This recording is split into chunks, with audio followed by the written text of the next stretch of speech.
What's going on, guys? Unknown Player here, and today we're back with a bunch more Forsaken stuff to talk about. I wanted to mention some of the lore behind the Blind Well and what it actually is, also a massive secret underneath that we're going to unlock, and how it ties into Riven and the Queen. We've also got a couple more exotics and hidden items and quest steps, some available right now, some of course in the future. I'll also be rounding up a bunch of the most important news and announcements from Bungie, some pretty massive stuff, and on top of that, some more warnings about bugs you should definitely steer clear of to lose powerful gear. So as always, we've got a lot to talk about inside today's video. Of course, if you do enjoy it and want to support this channel, a like rating is massively appreciated, and let's get into it. So let's talk about some really interesting secrets and aspects of the Dreaming City. Obviously, it's going to be spoiler free, and especially for the raid, just some interesting details we've gotten so far in game. But the Blind Well is actually pretty significant here. So it's essentially a device that connects to the Queen's own throne world. It was actually built by the Queen and Riven, of course, the raid boss. And the entire point of us Guardians fighting here, charging up and doing these waves over waves, we're basically powering up this massive machine to connect to the Queen's throne world. So doing tier 2 and tier 3 completions of the Blind Well does have a chance to drop a lore tab called the Throne, and this is going to give you a bit of detail into this stuff. It's a very long lore tab, but essentially the condensed version is that Eris Morn actually went to the reef to visit the Queen and traded information for an alliance. So this is actually the beginning of how Eris Morn, the Queen, the Nine, this whole kind of great plan came together, and why they were doing this first thing we saw in the Taken King cinematic. So Eris Morn told the Queen about Oryx and how much of a threat he was, and also what throne worlds are, and then in response the Queen built her own throne world with the help of Riven, who at the time was a kind of pet-friendly Ahamkara, and this is underneath the Blind Well. If you actually go in-game to the Blind Well and look straight down the middle, you can see there's something down there, and that place is actually the confluence, somewhere else you can go in the Dreaming City. And then if you go to the confluence and look straight up, you can see that is the bottom of the Blind Well. So these two places are connected, and this is actually connected to the Queen's throne world. But an interesting note about Riven, who of course is the final raid boss, she is an Ahamkara, which isn't a secret or a spoiler, by the way. That's literally told to you by the Queen the second you go to the Dreaming City. Ahamkara are actually shapeshifters that can take any form of anything they want to. So it says at this point, when they built the Blind Well in the kind of Queen's throne world, Riven had taken the shape of a needle-nosed basilisk. If you Google what a basilisk is, it's essentially a massive, enormous snake, a huge serpent with also sometimes wings and claws and feet. Now later on in this story, Riven transformed into an even bigger serpent, but with giant antlers and also broad tiger paws. Now in a different lore tab called Riven that I've got, this tells a story about the Queen sitting cross-legged under the shade of Riven's wings. So now she's got wings in this story. It says on this day her head is the size of a fallen pike, which is pretty small. She's a vibrant blue with a yellow and red crest, and her pupils are crescents within her lidless eyes. But the cool thing is that we have no idea what Riven is going to look like. It is going to be a surprise in the raid, so we know she's going to be massive and powerful, but she's known to be a giant serpent, a small serpent, sometimes tiger paws, wings, claws, antlers, these kind of things. But again, Ahamkara are shapeshifters, so I wouldn't be surprised if she's transforming and changing into different creatures as we do different damage phases. But going back to the Blind Well, they do mention that the gate towards the Queen's throne world requires a continuous multi-week charge of paracausal energies, and they kind of talk about how the Guardians are basically the only way to power this. They mention charging the well and this device over multiple weeks, so of course that ties into how the Dreaming City is supposed to transform over weeks, and that's going to somehow get us into this kind of secret Queen throne world version. I'll put a link in the description to screenshots of this lore tab if you want to read it for yourself. They're posted by someone called Lord Rages, but some really interesting stuff. So let's talk about some random bits and pieces and a few things that I found were pretty interesting and worth noting. Firstly is this bad boy, the Iris Pulsator shell, which I'm sure a few of you guys probably remember from last season. This is obviously a very cool looking ghost shell, but it was added into the game for Warmind. It was in the game files in the database, it was public, so we knew it was in the game somehow, but for some reason it never became available. Now strangely enough, this was actually added to the kiosk of the collections inside the ghost shells of season 3. So you can see this is gameplay I got from when Forsaken first came out of my live stream. So you can see it's a real ghost shell, it's animated, you can see its shaders and everything like that. But even more strange, you can see the source of it listed is the Spire of Stars raid layer. So it seems that this was the actual source of where you were supposed to get it from, but obviously again it didn't drop for a single person, so it must have been bugged, or maybe there was something weird going on with it. Now even more strange is that in the latest update, Bungie actually removed this, and now it's shown as unknown. If you go to the kiosk yourself, you'll see it's just grayed out next to the other ones, but this is where it's supposed to be. So Bungie have hidden the item so you can no longer view it anymore, but it's a really, really strange situation. I would imagine they're going to add it to the game at some point soon, but I do think the fact that Bungie updated this item and hid it again is probably a sign they're aware of it, and they're going to try to find a way to introduce it at some point in the game. There was also this exotic ship, the Stark Baffler, which of course is Warmind and kind of Rasputin themed, so wouldn't really make sense to add it in this DLC, but again, this thing was in the game files and never actually dropped. Back at launch, I did actually look in the collections to see if the ship was there, but actually wasn't, so unlike the Iris Pulsator, this thing was just never available. But there you go, thought I'd update you guys on the very elusive exotic items, which never properly dropped in Season 3. Now, as well as that, Bungie did actually finally add back into the game the Exodus Crash Strike, so it's actually back in the strike rotation. For those wondering what's different about it and what they've changed, it's actually not that noticeable. They definitely did speed up this section where you have to wait for your ghost to kind of charge up the thing in the middle. This is a lot faster now. But in terms of the disappearing boss, the reason it got removed in the first place, which of course a lot of people hated, like I said, it's not a dramatic change, but essentially he doesn't disappear as often, and when he does, he comes back pretty soon after. The window where he's actually there and you can damage him seems pretty much similar. Maybe it's longer by a second or two, but essentially the main difference is instead of him disappearing for a minute or two, he's going to actually come back very, very quickly. I can't tell if they reduced his health or maybe we're just more powerful now. My weapon's really good, but either way, he's a pretty weak boss. Comment down below, what do you think of this? Are you happy now? Do you think it's much of a difference, or you're not that bothered? But either way, this is the new Exodus Crash boss. Moving on to some updates and announcements from Bungie. So firstly, patch 2.0.2, in terms of the kind of more important features that are worth noting, the perk explosive payload was actually doing less damage than intended since the 27th of August update. So now it's been fixed and it's doing the same normal full damage it's supposed to. Something that's actually a massive change is Escalation Protocol. This is actually huge. After you beat the boss of wave 7, you now have an option to restart at wave 6 instead of going back to 1. So you can farm 6 and 7, 6 and 7 over and over again. On top of that, they've also increased the drop rates of year 2 mods and also fixed the bug, so the drop rates of Lord of Wolves and the bounty is going to be a lot higher now. An update to a situation I've mentioned a few times, but this is actually massive. So they've actually identified a fix to the bug that caused the reset to happen on Saturday and us to miss out on a ton of loot. It was actually really frustrating, but essentially if you didn't do all your milestones by Saturday, you missed out on a ton of loot. So that's of course a lot of levels. It's very important. They're actually putting out a hotfix today. It may be out by the time you're watching this video, called 2.0.2.1, and this is going to give you all the loot you've actually missed. Yes, you heard correctly. If you did one of those glitched out milestones, you got nothing for it, Bungie is going to be giving you a powerful drop sometime today. So check your characters for some powerful loot drops. Honestly, I'm really happy and impressed with this. They managed to fix it and are compensating us before the raid. So definitely a good situation. So next up, we're here on my Titan because we've got some very important things to talk about regarding leveling and also loot systems. So the reason we are here with the Queen's Fidget Spinner is because there's some very important information you should know about the offering to the Oracle. The first thing you should make sure you definitely do not do is have a full consumables inventory. It does drop here. I did it last week and it screwed me out of a lot of loot drops. It's actually quite annoying, but this thing is not going to appear in your Postmaster. It just goes away and disappears. So whatever you do when you open this bounty and get the offering, make sure you've got free slots because you will lose it. It doesn't go to your Postmaster and it's going to go away. Bungie are aware of it and they're going to try and fix it soon, but I don't think they're going to reimburse us and kind of like give us back the loot. So we're going to open this thing right now and get our offering. Now the second bug that's actually emerged this week is for some reason, a lot of people that fast travel with this in their inventory has actually had it disappear. So that is why I went here before opening it, come all the way to the Oracle, don't fast travel or do any activities or go to orbit or do anything like that. Just to be super safe, only open it when you're right here and then turn it in pretty much immediately. So that's going to give us the arms, which I believe are not a powerful drop. This should be kind of a low level thing. Yeah, it's just 512. So these things are not powerful drops, but it's a Reverie Dawn arm, which is good for the mod. The Riven's Curse perk is definitely going to be helpful inside the raid. But what that is going to do is complete our bounty. So now we have this thing, which I can turn in already.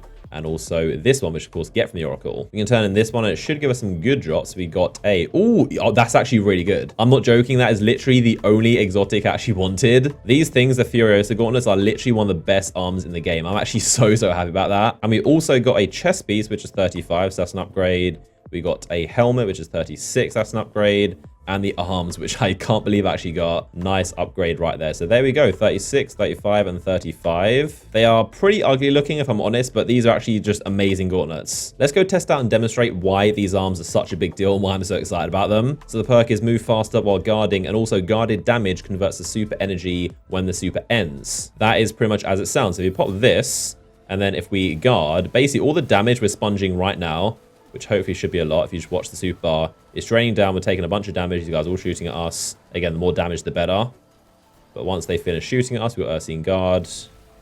Now it's going to give us a chunk of our super energy back. So you can see we've nearly got it back full. Also, I've heard these things are pretty crazy in PvE. It's the equivalent of like, I think 3 shotgun shells. I'll go here to someone who does a bit more damage. So I'll pop this and then guard in front of the boss dude. And then as he and everyone else basically just shoots at me, as just unloads all their ammo. These things are basically collecting all the energy, and the more damage I take, the more the shield takes, the more energy it's going to give me back. So you can see 2/3 again. It's basically a support class for your teammates. So imagine, obviously, we're in a sector. There's not many people damaging us, but in a strike, imagine a boss just shooting tons of damage at you. You're going to get your super back instantly. Here I'm only getting like 2/3, but again, imagine in a strike, the amount of damage those guys do to you is going to be an easy super back. I actually also wanted to show off one of the very few new exotics I've gotten so far. I've got 2 of them. This is the Black Talon exotic sword. Now, you guys know swords are pretty trash in Destiny 2, to be completely honest. In PvE, they're just not very good. But hands down, I would say this is the best sword so far. Again, the bar isn't very high, but this is actually a really good weapon. But essentially, this thing fires projectiles. So you do the R2 swipe and it's going to throw a massive void blade at them. It does also, as you saw there, sometimes give you a bit of ammo back. So it's a pretty cool weapon. You can also do a mid-air one. It's only going to let you do one, but on the floor you can do as many as you want. But also every time you do a swipe, it does lunge you forward. All right, we found some more ammo with the public event thing, but as you can see, this thing carries 42 rounds. It is going to come in handy because obviously it does burn through a lot of ammo doing that swipe attack. But essentially, every time you do the swipe, it's going to lunge you forward, and you do it really fast. You can see it does a lot of damage. It also seems to have a kind of tracking mechanism. It seems to hit them pretty well from far away. It just kind of seeks towards them. I mean, other than that, it's literally exact same sword. You can guard with it, you can swipe, you can do the same normal attacks you do with any other sword. But the ability to just like do that and just like fling these void blades for them is really, really cool. You can only do one air attack. After that, you're going to fall to the ground, so that's basically your limit. But on the floor, of course, you can just do infinite blades like that and just burn your ammo. So it's a really cool weapon. Another one I have is this thing. This is the Trinity Ghoul, and actually I just remembered I do have an ornament for it as well. So this is what it looks like normally. It's a very cool looking bow, but you can put on this thing, which is going to make it look like it's kind of tied in bandages and looks a bit more, it's kind of like Horizon Zero Dawn themed. This would be a good place to demonstrate it, but essentially you shoot it at a dude, get a headshot kill, and then it's going to give you an electrified arrow. It also does fire 3 different arrows, so you can just kind of like loosely spread it across and it's going to do a massive line of electric attacks. There is also a secret bow mechanic which you may or may not know about, but essentially you don't want to hold it down and charge it like I'm doing here and then let go. The idea is to basically wait for it the second it goes green, and you've got kind of a short window of a few seconds where it's going to do bonus damage. Might be able to do it on these guys, but you can do it one shot there and then electrified bow, and I got a bunch of them. So if I hold it, you can see for a headshot it's going to do 2683.